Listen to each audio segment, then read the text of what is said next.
Welcome back to Money Mechanics. Let us make your money work harder than you do. Your neighbor with the 10-year-old car and the faded lawn chairs? There is a real chance he is worth more than everyone else on your street combined. Because the quietly rich do not look rich. And that is not a vibe. It is a behavior pattern. The people who actually keep their money spend it in ways you would never even notice. So let's reverse engineer it. 7 things they refuse to buy and the psychology behind each one. The status symbols everyone chases are the exact ones the actually rich quietly avoid. Because they learned a brutal lesson early. Looking wealthy and being wealthy are opposite games. One drains you every month. The other quietly builds you for life.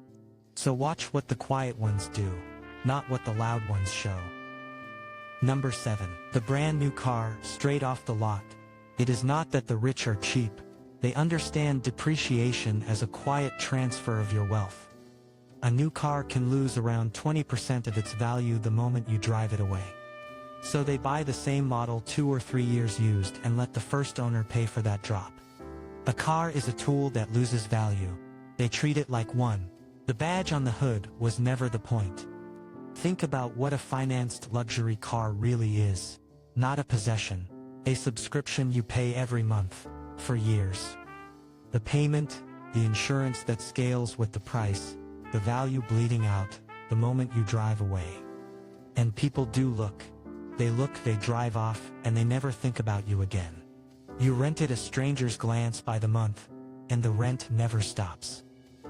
Number 6. The bigger house, just because the bank allows it.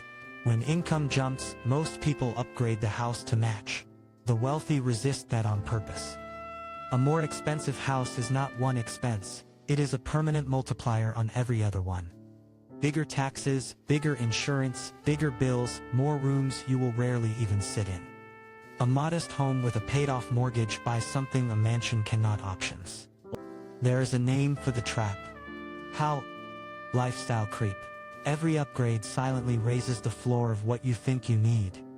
Until a 6-figure income somehow feels tight and you genuinely cannot find where the money went. It went into a feeling that faded in a month, paid for on a schedule that did not. The quiet rich freeze the lifestyle on purpose, and let the gap do the heavy lifting.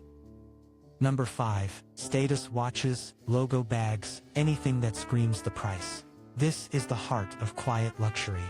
The genuinely wealthy drift toward understated things with no visible logo. And there is a sharp reason. Loud status symbols appeal most to people reaching for a wealth they do not yet have. If you have to announce it, you are often compensating for it.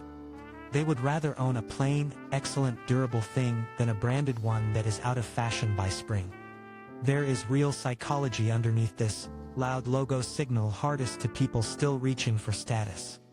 Established wealth trends the other way, toward discretion, toward things only they would recognize. The quiet sweater. The watch nobody can name. The car you would never look at twice.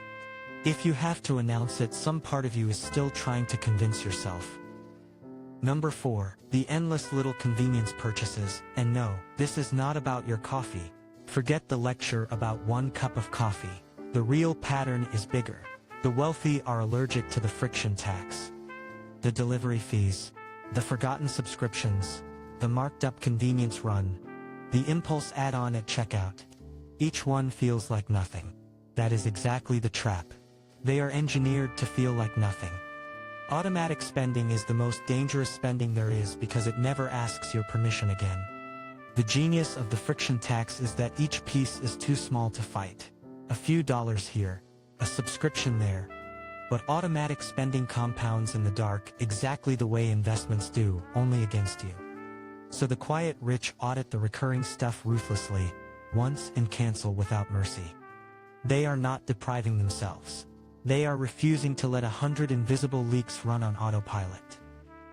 Number 3, and this is where most people genuinely do not believe me. They do not buy the investment products their bank pushes the hardest. The products marketed most aggressively are often the ones that pay the seller the most, not you. Over the long run, most high-fee funds fail to beat a simple low-cost index that just tracks the whole market. So the quietly rich keep it boring. Low cost, broad, and left alone. They do not buy excitement. They buy ownership and then they wait. A fee that sounds tiny, 1 or 2% a year, can quietly eat a huge share of your lifetime returns. Because that fee compounds against you the entire time your money is invested. The seller is not evil. They are just selling the product that pays them, not the one that serves you.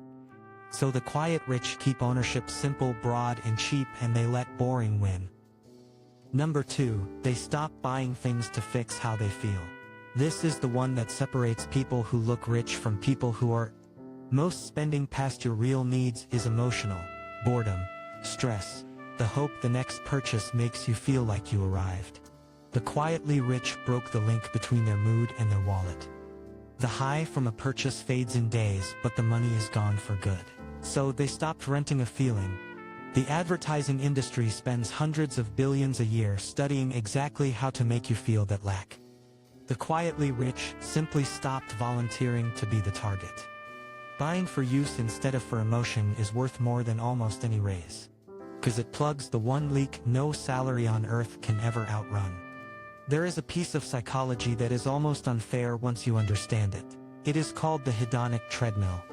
The new thing thrills you for about a month. Then it just becomes the thing, and the thrill quietly fades. But the payment does not fade, so you need the next purchase to feel that hit again, and the baseline keeps ratcheting up. The quiet rich step off that treadmill entirely. They stop chasing a feeling that was designed to never arrive. And number 1, the most expensive thing they refuse to buy is not a thing at all. They refuse to buy a lifestyle that forces them to keep working forever. Every loud purchase, every upgrade you cannot really afford, does not just cost money. It costs freedom.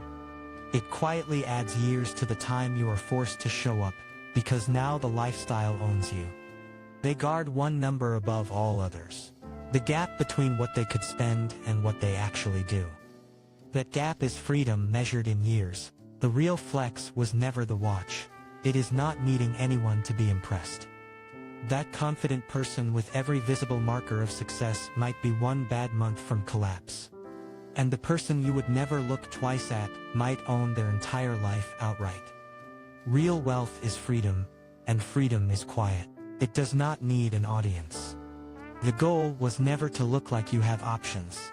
It was to actually have them. So, here is the line worth remembering. Rich is what you show the world. Wealthy is what the world never sees. Spend like the quiet ones, and let everyone underestimate you, all the way to the top. And that is how the money really works. If this helped, subscribe to Money Mechanics. Your future self will thank you.